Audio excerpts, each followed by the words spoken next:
update. In today's update, we will be discussing a lot of things that have happened in Ukraine. So first, let's start off with what Russia has done. So you know there's been Ukrainian raids on Crimea and Ukrainian attempts to go on Crimea. Well, Russia copied this and did one on Odessa. There were 8 special forces, I believe they were Russian special forces, and this is the picture right now of the Russian boat. You see 6 of them on land with their supplies, and I believe there's 2 in the boat. However, unfortunately for these guys, they were discovered. As you can see from this picture, the Russian boat was destroyed. 6 of the men are currently sleeping with the fishes, and 2 are wounded and most likely captured. Now, moving on to the Kherson front, we have Ukrainian activity here, and we have Russia was shelling this area today, right here around this Dacha area, and there was shelling back and forth. I believe there was a Ukrainian drone attack on the Russian side, but Russia has been doing a lot of shelling on the Ukrainian side around here, around these areas, so it probably means that Ukraine is building up a force here to do some type of attack. Again, we have seen Ukrainian attempts here, and Ukraine has been making some advancements, but they're very like DOG stuff. They're not actually like full military advancements. Now moving on to Robotyne. Now there's been a question a lot of people have had: is Robotyne completely captured? And I would say yes. Okay, there is video footage of Ukrainian soldiers in Russian positions over here. They literally have video footage of it. So in order for them to be in here, probably means Robotyne, including the southern boat, is completely taken by the Ukrainians.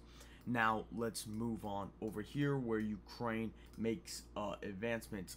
Here, this is footage of a Ukrainian drone basically hitting Russian troops as Russia fortifies Recaptures, and Ukraine is basically using their drones to basically try and hit Russian infantrymen and Russian buildings and places like that. So Ukraine is still making advances, not like any major ones, because they are currently waiting for a build-up. A lot of people are saying they're building up. Now moving to this. Now this is the first Russian line of defense, which includes a lot of things, such as dragon teeth, tank ditches, and these are the Russian trenches that actually have the soldiers in it. Well, let's go within the 3 months of the counteroffensive. Ukraine has barely moved from the map's perspective. All this Ukraine has liberated, but Robotyne itself took, I believe, 2 to 3 months for the Ukrainians to capture.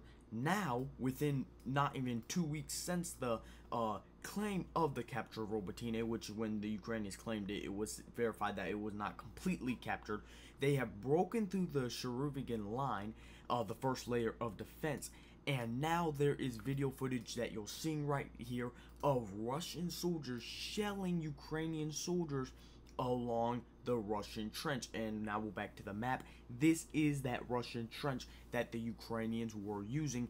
This is the footage right here. The Russians themselves posted this footage of them shelling these Ukrainian forces. Of course, these are not a lot of Ukrainian troops. There's only around 6 that we can count, and they did have to withdraw around here to this area afterwards. However, Ukraine now, this is now in the gray zone, and this is the Russian infantry line. It was very easy for Ukraine to get into there. You didn't see mass losses of vehicles. Obviously, these are small units, but even with the small units trying to do stuff around Robotyne and stuff like that at the beginning of the counteroffensive, they were just getting demolished.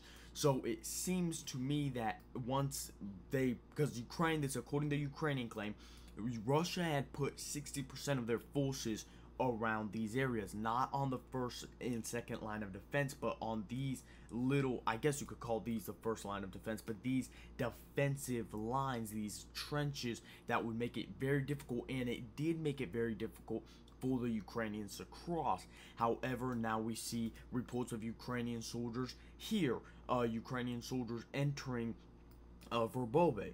So we see a lot of this stuff, and the Battle of Verbove may just start in the next couple of days. I'm talking about where infantry, Ukrainian infantry, is here. Also, before we leave this place, Ukrainian armor was seen here. Russia did destroy it. This is the video footage right now. However, that means Ukraine is transferring their armor near Recaptures, which probably means there is an attack coming soon. Okay. Now, moving on to Klishchiivka. First off, let's go to Regina. Nothing has happened like that.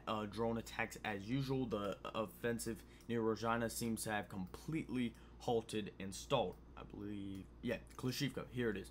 So all these things are basically Ukrainian reports of Ukrainian basically men. Okay, Ukrainian manpower here. Okay, and there's actually a video footage of it. So Ukraine is basically, according to this map, in full control of Klishchiivka, besides these areas which are in the gray zone, and you see Russians bombing these areas, which means Russia's not going to bomb where their soldiers are, which likely means the Ukrainians have taken Klishchiivka, or at least have the majority of this village settlement under their control.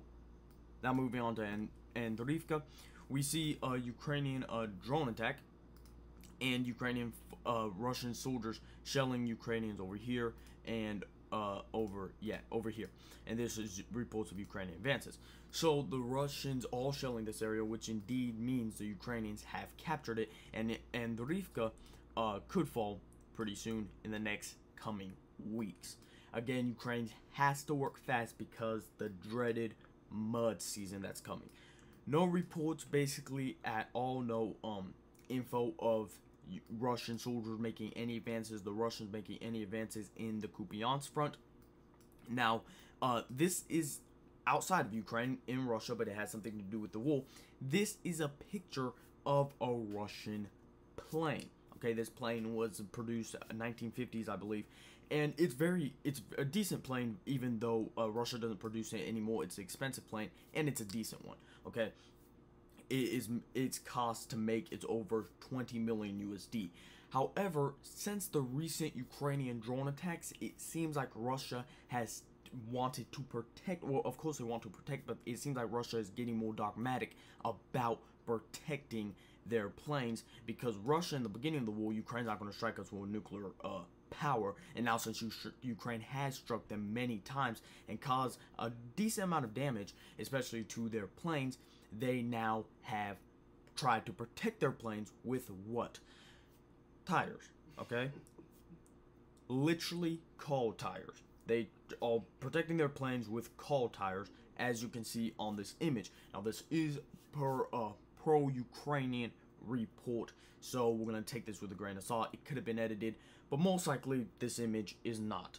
Okay, this is literally tires, and tires aren't going to protect you against a drone. It's to camouflage them and to protect the planes, and you see the tires on the wing of the planes. I don't know who made that idea up, but I think they probably should get fired. Anyway, Ukraine reports that Russian drone has hit Romania. Being mostly Romanian myself and having family in Romania, I was a bit concerned when I heard of this. However, Romania has rejected this claim, and the Ukrainians have shot back saying they have images and proof about this drone attack. There's two things that are likely happening. First, Romania knows they got hit with a drone. Obviously, most likely it was not intentional, because Russian drone attacks have happened very close to the Romanian border in Odessa. However, Romania does not want to get in a war with Russia, or provoke NATO to get in a war with Russia, so they're just saying it didn't happen.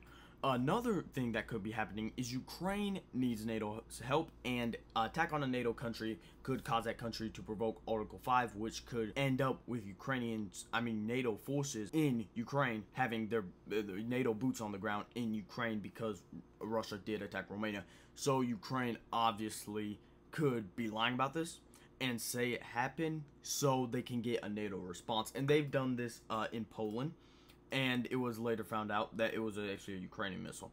So they've done this before. And if they actually do release images, that's something else to talk about. However, knowing that Ukraine could just take any image of a drone attack and say it happened in Romania, is kind of just just fishy in my opinion. However, the NATO's not really doing anything about it, whether it really was a drone, the drone really did hit Romania or not. So that's basically the end of today's update. Make sure you guys like, comment, and subscribe. Tell me what you guys thought about this update, what you think is going to happen in the near future. Again, YouTube, I do not condone any violence or war of any kind, and I'm just simply reporting on what's going on. Thank you, bye.